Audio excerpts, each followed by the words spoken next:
fakes Ritter to the end zone, looking for Pierce. Did he hang on? Yes. Touchdown. Back as I've been around. Here he goes again. Busts free. Jerome Ford down the sideline. Foot race. House call. Touchdown. 79 yards. Big one in the Peach Bowl. This is a big one too. And it's going to go all the way to the house on the first play from scrimmage.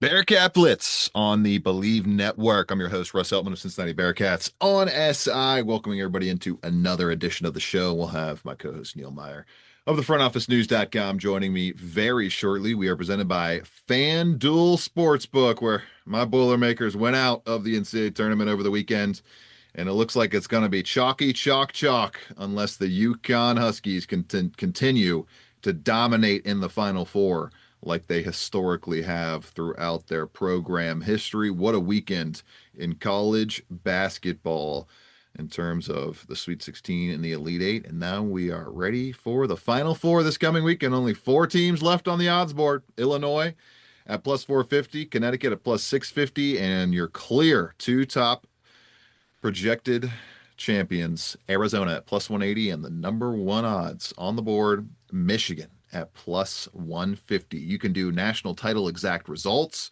You can do national title finalists. You can do double results. You can bet on the women's basketball Final Four as well, including Connecticut, Texas, UCLA, and South Carolina. So many different ways to utilize FanDuel Sportsbook and bet on the great Final Fours going on this weekend across women's and men's college basketball. Head to FanDuel Sportsbook to set up your account or continue using your already established account today.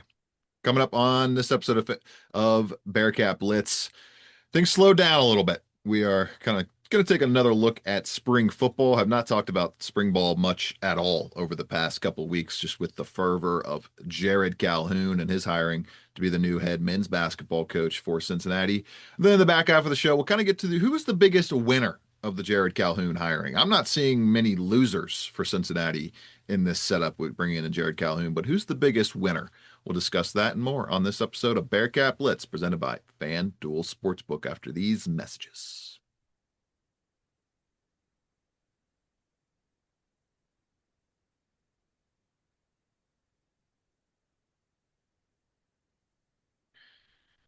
Opening up the first segment on this Bearcat Blitz presented by FanDuel Sportsbook. We are airing on the Believe Network. Neil, who do you have as your most exciting player of spring football so far? We'll kind of frame the rejoin into the spring football season that way. A few practices down. We've had Pro Day down. Who do you so far has stood out the most in terms of when you've gotten to see your portions of practice?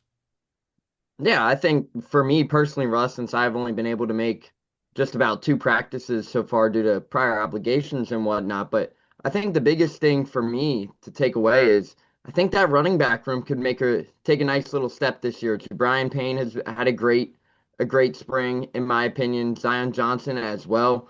And that offensive line is looking to kind of gel. Obviously still some moving pieces there up front in the trenches, but that's been my biggest storyline. And when we're talking about guys who have stood out, Russ, I thought J.C. French threw the ball pretty well at Pro Day, if you want my honest opinion there. I know a lot of people were kind of wondering what that might look like, but to hear he went 15 for 15 the day prior to Pro Day, and then he comes out, and I thought he threw fantastic at Pro Day. I thought he had a nice zip to the ball, a lot of good routes, a lot of good ball placement.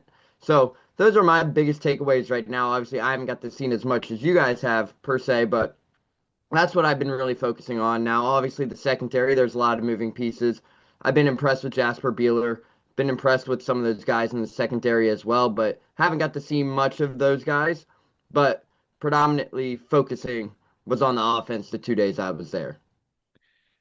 Guys that have stood out to me so far, Giovanni Gibson and Cade Wolford. Those are the 2 guys that have just jumped off the field in team drills. Like you know, I haven't gotten to see as much team drill action as I would like over the first kind of half of spring practice that we are moving through at the end of March and starting the beginning of April here. But I mean, Cade Wolford, I think is going to be a legit weapon. I mean, I when I talked to him after practice last week, I kind of compared his impact to what Evan Pryor brought to the field last year in terms of just big playability, can hit a home run at any moment. You're not going to see Cade Wolford running the ball very much. I don't think we're going to see him in the backfield a whole lot, but maybe in some split formations, he could be in the backfield. I mean, they lined him up all throughout the slot formation. They lined him up outside a few times. I mean, he's going to be utilized all over the place. And who was it? Dan Horde, UC play-by-play radio guy, posted a video of him just juking a guy out of his shoes in one of the team drill catches he had. So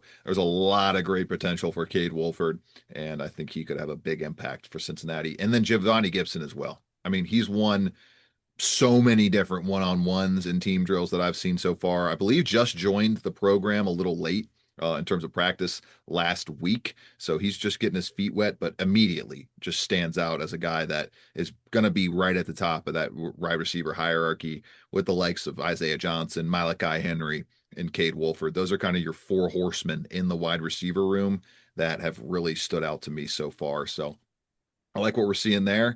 And then just moseying along with the defense, it's hard to kind of get a real gauge right now of what the defense looks like. I think we're going to be able to get a really great impact and great look during the spring game when everything's kind of fully installed and they can maybe start elevating some of their looks there as well. But so far, Neil, no major injuries to speak of. I know I've seen some guys working off to the side, but nobody really major missing that I can tell from practices so far. So that's great to see. It seems like the indoor practice facility has served them well. They haven't had, I mean, they've been able to stay on schedule. That's just huge. And what was a pretty cold start to the spring practice schedule, and now we're getting some 70s to 80s range of temperatures over the next few weeks, and maybe we'll see them get outside for a couple practices here or there, but fully utilizing the indoor practice facility for all its glory.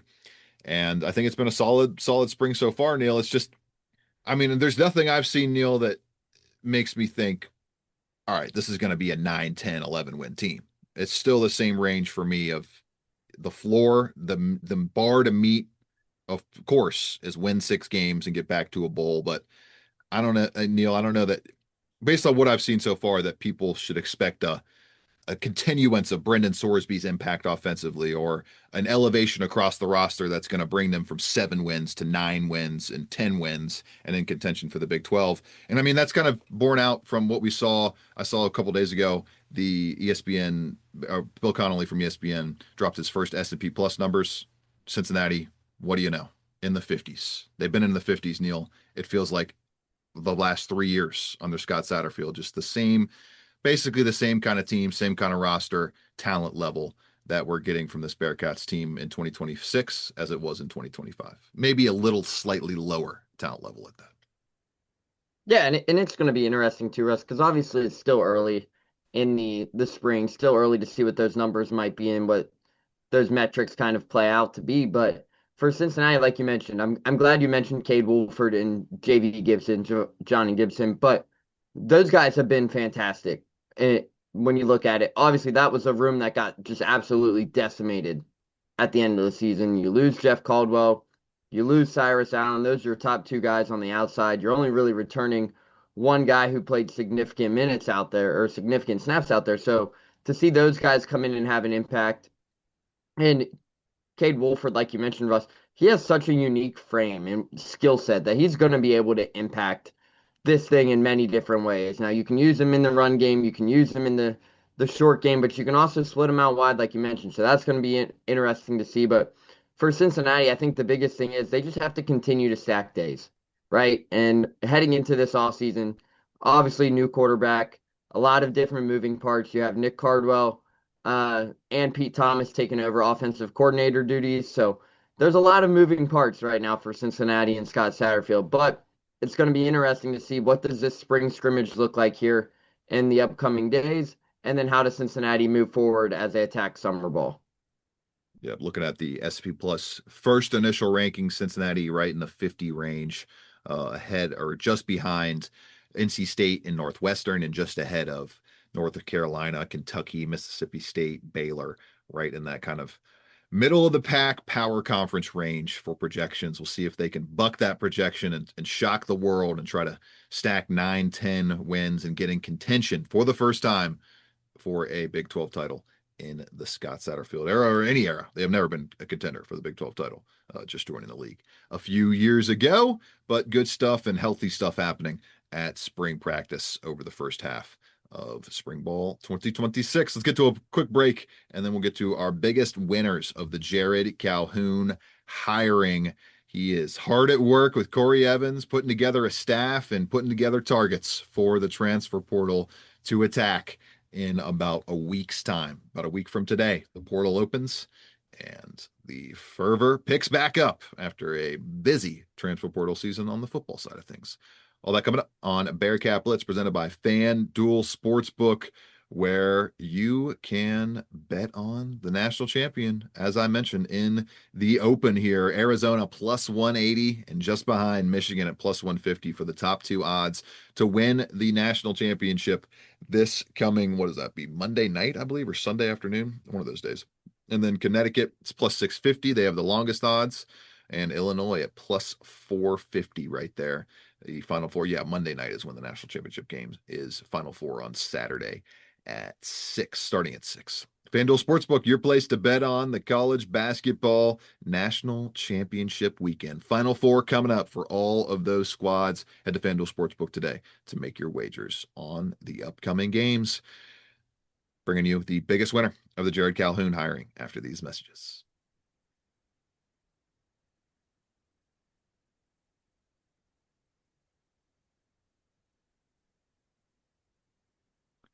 Neil Meyer with the Front Office News, joining me, Russ Heltman of Cincinnati Bearcats on SI. And the babies have been kissed. The people have been greeted. The handshakes have been made. Jerrod Calhoun has done all of his kind of due diligence with the fan base, with the alumni, and now he is hard at work, Neil, putting together his staff, putting together a kind of wish list for the transfer portal and stacking this 15-man roster that Cincinnati will put together over the next few months.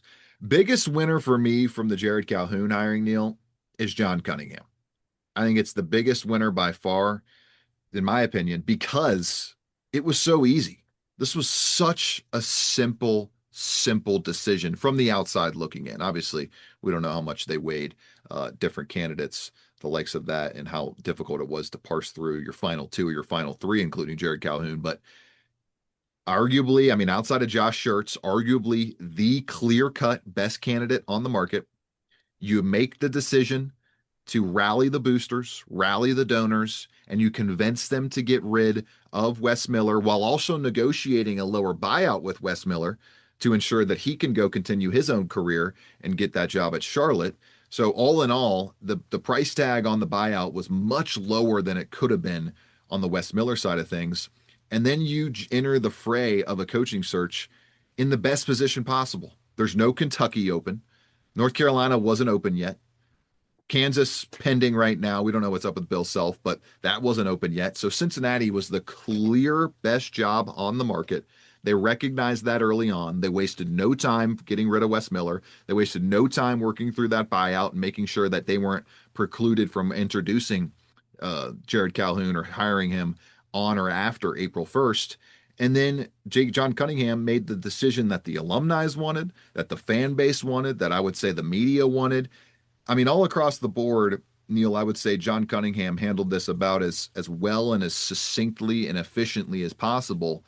And now I'd say he's earned himself some breathing room in terms of the heat he's going to get from fans over the next few years. We'll see what happens on the football side of things. Obviously, that's going to be top dog, and it's going to be the biggest hiring of Scott Satterfield by John Cunningham that he's judged off of overall in his tenure at UC. But the Wes Miller thing, Neil, was a sunk cost.